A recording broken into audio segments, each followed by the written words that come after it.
tutorial dari cabai sing jenengan terapne. Kenyataannya gitu. Makanya kemarin ada kerok, wah kerok ini mungkin bisa target. Ternyata bila kurang air, pupuk dari bawah. Kalau kita main tengah atas, gak bakalan mampu. Gini, Untuk kualitas. dan saudara, kalau dengan kita sistem kerok itu kan hanya untuk merangsang. Kerok itu spesifikasi supaya untuk buah-buah pohon-pohon yang susah berbuah.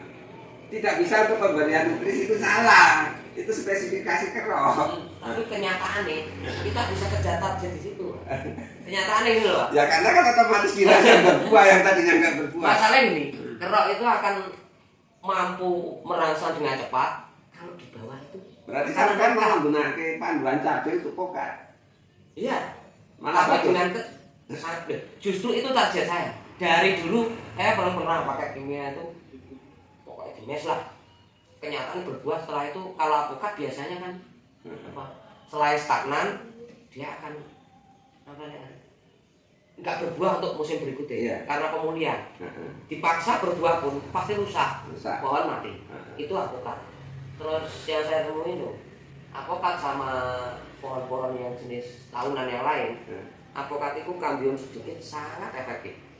Nah itu makanya tak kerok. Bagus ini reaksi. Tapi antar pohon satu, pohon dua, pohon tiga, yang ini makanan bawahnya reman bagus, terus airnya bagus, sangat istimewa reaksi. Nah, bisa muter. Nah sekarang kan begini, makanya kalau ada orang nanya sama saya, Mas ini begini, begitu, begini, pupuknya udah kelas Y, udah pakai saya. Lah kalau airnya nggak ada, lah Ya itu percuma. Lah itu loh. Lah orang kita panen air kan. Makanya, woi, siasat anu nutrisi itu seperti ini. Nah, cuman kemenangannya nutrisi dalam bentuk siap saji itu kan dia nggak terlalu prosesnya jelimet. Itu satu. Dalam kondisi terbatas air dia masih bekerja karena dalam bentuk siap saji, tapi kan nggak secukup yang kita harapkan. Memang nggak. Nah, contoh kita makan nasi goreng, apa pisang goreng lah ya kan. Pisang goreng kita makan kan langsung siap saji, langsung ditelan. Nah, tapi kalau nggak diiringi air yang cukup ya keseretan toh. Iya. Nah, gizinya pisang goreng tadi sama, misalnya sama-sama 10. Pakai air ya gizinya 10, nggak pakai air ya gizinya 10. Cuman walaupun sama-sama 10, kalau airnya nggak cukup, yang 10 itu hanya keserap 2. Tapi kalau airnya cukup, 10 keserap 10 gitu loh. Ya intinya air lah, pokat itu aja banyu. 85% tanaman atau tumbuhan itu kan air. Nah jadi kalau airnya nggak cukup, ya nyalai kodrat. Terus ini kemudian apa kan punya panduan untuk kemarin apa anti yang kuning-kuning bule sudah saya terapkan ke teman berbuah. Sayangnya teman kan teledor. Saya suruh panen muda. Di saat harga kan 20 pasti hijaunya kan 10. Betul. Nah hijau 10 kenapa kok gak dipanen? Soalnya pemasakan kan gak bakalan sempurna. Terus nyumbang. Kayak belinya cuma dikit. Untuk berapa kali sampai 4 kali 5 kali aplikasi sampai besar-besar. Panen. Ya jalan lalat buah dong. Ngopi mereka. Ini pasti manis sih Mas. Nah jadi ini masalah proses kerok sama impusaka. Pemberian nutrisi kerok sama impusaka. Sampai saya uji dari dulu.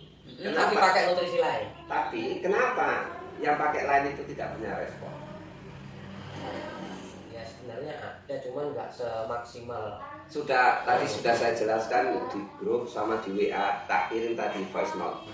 Nah, kelebihannya saya itu karena dia dalam bentuk siap saji.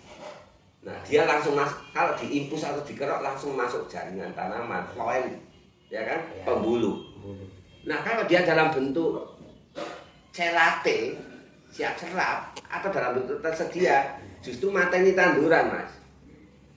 Kalau sampai misalnya jenis NPK dicairkan, NPK atau KNO dicairkan, terus diimpuskan, itu mateni tanduran. Karena kan dia dalam bentuk senyawa kimia yang belum stabil dan belum dalam bentuk senyawa biokimia. Ya otomatis kalau dia masuk jaringan kan ya seperti keracunan jadinya. Lah tahu banyak kita, Mas, biar enak. Nggak usah makan nasi, makan beras. Sampai makan beras. Lah proses pencernaan kita ini kan nggak sesuai dengan beras tadi. Tapi harus dimasak dulu pakai nasi. Kan nggak mungkin. Beda kalau sama ayam. Ayam itu beras digiling di rempelo kan. Nah, di ampelannya. Lah tapi kalau kita kan nggak punya rempelok. Nah, nggak punya apa jenenge teli tembolok nggak duwe, rempelok nggak duwe. Nah, ya kan nggak mungkin ya tanaman kan nggak rempelok nggak duwe iki juga. Nah, apabila dia diberikan langsung ke struktur pembuluh dari tanaman, ya harus dalam bentuk siap saji atau senyawa biokimia yang sudah setara dengan senyawa biokimia hasil dari metabolisme tanaman. Kalau dalam bentuk hara terlarut, hara tersedia, hara siap serap, itu mateni tanduran. Sampeyan tes, misalnya kain wae lah, wis setengah mateng, dicairke, terus diimpuske atau dilelehke nanggo kerokan itu mau ning sampeyan kerok. Ya iso bosok Mas kabeh. Nah, ini sing ngabene sampeyan takon masalah cabai niku piye? Rontok ngono. Rontok. Nah. Di situ kan keluar tunas sedikit tapi ya tinggal cabai tok. Waktu itu sampean tekon tak saranke nggo apa? Nggo parasut. Nah. Sebelumnya jadi parasut memang rontok ya. Heeh. Oh, cabaimu sampai-sampean wis tuwa. Terus mbok kocor karo parasut. Kan pengairan sudah tertata. Gridnya. Terus berikutnya saya suruh pakai parasut biar nggak kedinginan lah kan terlalu tiap hari kok. Nah, ternyata malah kejadiannya rontok kabeh. Daun, tapi buahnya tetap sama bunga-bunganya juga rontok. Umur tanduran piro nggih? 8 bulan. Wis 8 bulan cabai cilik. Iya. Saya biasa 2 tahun biasa kok. Nah, iki tak jelaske. Bahwa anak nganggo parasut itu memang fatal, nek dikocorke dosis tinggi. Godhonge kalah. Nek godhong-godhong wis agak tuwek ngono pasti rontok. Tapi ada iki engko carane kan setelah dikocor parasut itu kan otomatis godhong-godhong tua itu rontok, bakal kembang juga rontok. Nah, itu bagi yang nggak paham prosesnya kaget, keweden. Habis loh. Ya entek piye. Nah, jadi dalam kondisi seperti itu namanya juga mau peremajaan.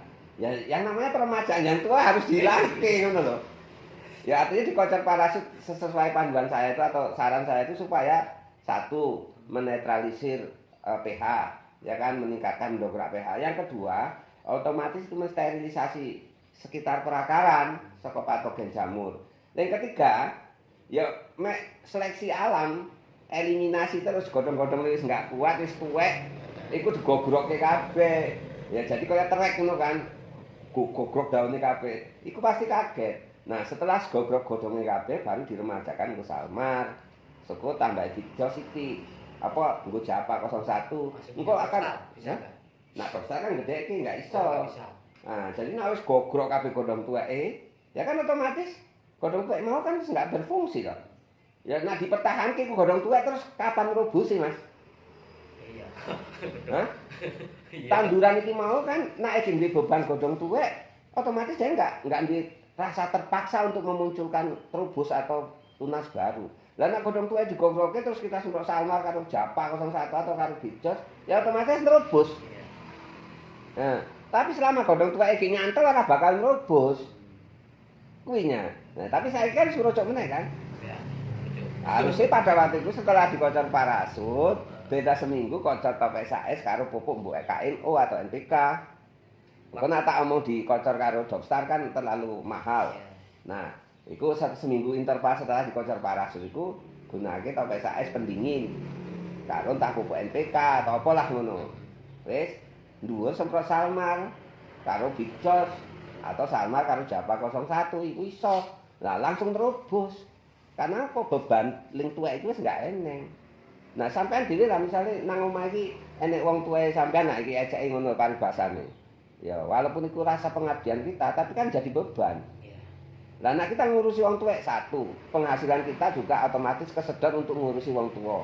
Dan kedua, waktu kita jadi terbatas untuk kesana kemari. Harusnya kita keliling golek rezeki karena mikir ngurusi wong tua kan nggak iso.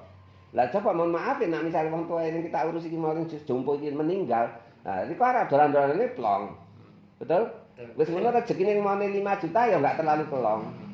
Lah, pada waktu itu terus sampean iku ngombe vitamin, mangan enak, otomatis kan agresivitas untuk keluar dan cari rezeki juga lebih giat ngono. Ya iki ngono. Lah nek cabe niku sampean ora peremajaan. Jenenge wis peremajaan bukan penuaan gitu loh. Nah, permajaan kan harus mengganti semua jaringan tua ke jaringan baru. Godhong-godhong tua itu digogrokin dhisik baru. Ojo langsung diremajake tapi godhong tuake iki nyantol nggak bakal kena. Cara nglontoke ya iku kocor parasut dosis tinggi 50 cc ae gogrok kabeh. Tesla nggak percaya. Ya sampean wis ngalami kan, bingung kan? Tanpa sengaja. Lah iya bingung. Lah cuma nang kok tak jelaske kabeh, sampean nggak ketemu proses pemahamane. Lah tapi nek dengan komunikasi goblok tapi habis iku Mas nerubus meneh. Nah, sampean paham prosesnya, baru tak jelaske. Nak dijelaske dhisik baru proses susah pahami. Karena sifatnya kita kan maunya instan, dijelaske kabeh. Lah wis dijelaske ora dilakoni ya padha wae kan. Nah, tapi nek dilakoni dhisik terus dijelaskan lebih mantap ini. Iku ya. Kalau untuk yang tahunan itu berapa waktu? Kan beda loh, cabe ambek sing tahunan. Soalnya itu kayak butuh daripada midi daunnya. Ya saiki nak menurutku tergantung peruntukannya. Nah, misalnya kan ini habis panen itu kan habis panen kan maunya kita pola permajaan atau supaya refresh ulang kondisi tanaman. Ya wis siap panen dikocor ke parasut. Oh gitu. Jadi bekas sisa-sisa yang apa itu kayak gogrok pisan. Nah. Soalnya saya sing pakai sistem cabai itu kan sudah sebelum panen pun kan biasanya sudah dipakai permajaanan kalau sistem cabai, cuman berhubung banyak petani yang kepingin instan sakwise panen baru iso ngragati. Nah itu kan bisa pakai cara yang kedua ini. Tapi ya radikal nganggo parasut. Engko enggak ngerti pikirnya mati ku tanduran. Enggak apa-apa kepingine ngono. Jadi misalnya kan wis ngono bar panen langsung kocor enggak apa-apa dosis 100 sekali nak memang rencananya meremajakan ya. Nah, itu otomatis mempercepat proses penuaan dan apa itu mau pengeringan daun-daun tua atau ranting-ranting tua. Nah, itu kuning tuh Mas. Godhong-godhong tuae pasti kuning, apane godhong-godhong iku mau wis kena talangu apa jenenge kae kutu kebul ngireng-ngireng kae. Nah, itu pasti gogrok. Iku pasti gogrok. Nah, cuma setelah gogrok ya jadi jajake. Beda setelah nampak gejala gogrok, nah, baru di mulai bertunas, sorong bertunas. Sebelum. Pokoknya semula gejala godhongnya kuning wis bakal mati, langsung dikocor pendingin pakai es. Nah, mbok campur ke apa lah KNO atau apa. Dengan api lho kuman daun ngono kan untuk kocor. Nah, setelah itu nak memang sampai nara infus tapi nak iso disemprot ya semprot Salmar karo Japa. Atau sama kalau bicos lah kalau untuk pokat itu pas. Nah supaya nerobos ulang. Engko digogroknya ora dirangsang terobosnya percuma juga lembu mangkat kan. Lah iku, lebih bagus gitu. Ya cara awakku yang ngono jenenge permajaan. Lah nek kita ora permajaan tapi ning godhong tuwek iku mau juga ora dipateni dhisik, ya jenenge enggak permajaan, Mas. Ayo. Berarti itulah fungsi parasut ya, Pak. Lah sebagai contoh kita wis tua, pengin nom kan operasi plastik. Ya otomatis kulit ning biyane dibuang kok, ganti kulit baru. Betul kan? Iku jenenge permajaan. Tapi nek ning tua iku dipelihara ya ora bakal ganteng meneh ngono lho. Ya iku.